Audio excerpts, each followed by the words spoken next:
পরিষদের সম্মানিত নেতৃবৃন্দ, বাংলাদেশ ইসলামী সমন্বয় ছাত্র পরিষদের নেতৃবৃন্দ, সবাইকে আমার সংগ্রামী সালাম জানাচ্ছি। আসসালামু আলাইকুম ওয়া রাহমাতুল্লাহি ওয়া বারাকাতুহু।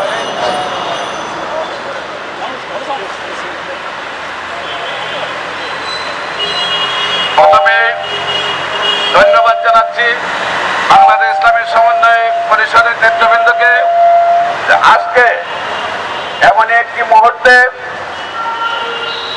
সারা বিশ্বে যখন মুসলমান নীরব, আর আমার ভাই মুসলমান হয়ে একমাত্র মুসলমান হওয়ার কারণে ফিলিস্তিনে ইসরায়েলের হাতে নির্যাতিত হচ্ছে, তার প্রতিবাদে আজকে আপনারা সঠিক সিদ্ধান্ত নিয়ে রাজপথে এসেছেন, সেই জন্য ধন্যবাদ জানাচ্ছি।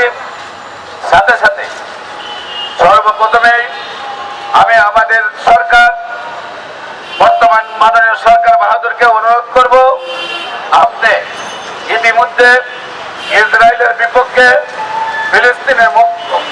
ফিলিস্তিনিদের পক্ষে আপনি কথা বলেছেন। আমরা আপনার কাছে আরো আশা করব, বিশেষ করে সরকার বাহাদুর আমাদেরকে যদি ফিলিস্তিনেতে ইসরায়েলের বিপক্ষে যুদ্ধ করার সুযোগ দেন, আমরা এদেশ থেকে বিশেষ করে বাংলাদেশ ইসলামী সমন্বয় পরিষদের প্রত্যেকটি নেতৃবৃন্দ ইসরায়েলের বিপক্ষে ফিলিস্তিনিতে অংশগ্রহণ করতে চায়। সম্মানিত দেশবাসী, আজকে যেখানে ফিলিস্তিনের মানুষ গাছকে রোজা রেখে, গাছকে ইফতার করে, অন্ন নেই, বস্ত্র নেই, বাসস্থান নেই, ক্ষুধার যন্ত্রণায় দিনের পর দিন না খেয়ে মানবতার জিন্দেগি তারা কাটাচ্ছে, বিদ্যুৎ নেই, পানি নেই, এমন অবস্থায় আমার ভাইয়েরা চিকিৎসা নেই, এই অবস্থায় পাখির মতো সেই ইসরায়েল বাহিনী তাদেরকে আবার হত্যা করছে। আমি মনে করি যদি সকল মুসলমান কান্ট্রির আমাদের এক হয়ে সেই ঘোষণা দেওয়া হয় যে ফিলিস্তিনে ইসরায়েল যুদ্ধ বন্ধ করবে, অথবা আমরা সকল মুসলমান কান্ট্রি তাদেরকে মোকাবেলা করার জন্য প্রথমে আমরা প্রত্যেক রাষ্ট্র থেকে যারা ফিলিস্তিনিতে যুদ্ধ করতে যেতে চায় সবাইকে যুদ্ধ করার জন্য অনুমতি দিবে। পাশাপাশি যার কাছে যে অর্থ আছে সেই অর্থ দিয়ে সহযোগিতা করবে। তাহলে আমি মনে করি ইসরায়েল নামের কিছুই পৃথিবীতে থাকবে না, অল্প সময়ের মধ্যে তাদের যুদ্ধ বন্ধ হয়ে যাবে। কিন্তু আমরা দেখতে পাচ্ছি আমেরিকা সহ সেই ইউরোপিয়ানরা তাদেরকে এই ইসরায়েলকে সরাসরি সহযোগিতা করছে, কিন্তু মুসলমান কান্ট্রি কোন ধরনের সরাসরি কোনো সহযোগিতা দূরের কথা, তাদেরকে নীরবতা দেখা যাচ্ছে। এমনকি তাদের বিরুদ্ধে অনেক মুসলমান সেই ফিলিস্তিনের বিরুদ্ধে কথা বলছে। আমরা বলতে চাই ইসরায়েল সেই 1945 সালে এই পৃথিবীতে তাদের কোনো টাকার জায়গা ছিল না, সেই ফিলিস্তিনি তাদেরকে দয়া করে মায়া করে সেই ইহুদিদেরকে একটু আশ্রয় দিয়েছিল।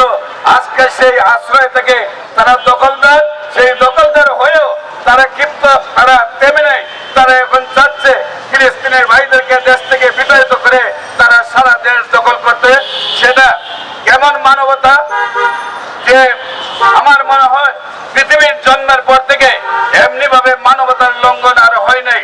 তাই বিশেষ করে আমরা অনুরোধ করব, আমরা বিশেষ করে অন্য যে রাজনৈতিক দল আছে বাংলাদেশের মধ্যে, যে সকল রাজনৈতিক দল রয়েছেন, যে সকল সামাজিক সংগঠন রয়েছেন, যে সকল মানবতাবাদী মানুষ রয়েছেন, প্রত্যেককে যার যার অবস্থান থেকে প্রতিবাদ করার জন্য, এবং বিশেষ করে আমরা বলবো জাতিসংঘ যদি ইতিমধ্যে ব্যবস্থা নিত তাহলে আমরা প্রত্যেককে মুসলমান কান্ট্রিকে আহ্বান জানান, আপনি জানিয়ে দেখুন একবার আমরা কতটুকু পারি, আমাদের সেই সুযোগটা দেওয়া দরকার।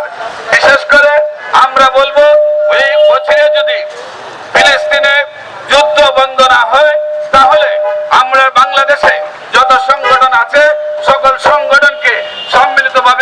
আন্দোলন করার জন্য আহ্বান জানাচ্ছি। বিশেষ করে আগামী 26 তারিখ কোন রাজনৈতিক সংগঠনের ব্যানারে নয়, আমরা সোহরাওয়ার্দী উদ্যোগ গ্রহণ করেছি। বিশেষ করে বাংলাদেশের আপামর জনসাধারণ সবাইকে নিয়ে আমরা ফিলিস্তিনের পক্ষে, ইসরায়েলের বিরুদ্ধে আমরা রুখে দাঁড়াবো। সেখানে আজকে আশা করি আমরা আগামী 26 তারিখ লক্ষ লক্ষ মানুষ বাংলাদেশের সমবেত হবে এবং ফিলিস্তিনের পক্ষে, ইসরায়েলের বিপক্ষে রুখে দাঁড়াবে। আপনারা যারা আমাদের এই আহ্বান শুনতে পাচ্ছেন, আমরা বলবো ইমানি দায়িত্ব আপনার ভাইকে পাখির মতো হত্যা করছে, আর আপনি নীরবে এসির তলে বসে থাকবেন, তা অন্তরকে মুসলমানের রক্ত হতে পারে না।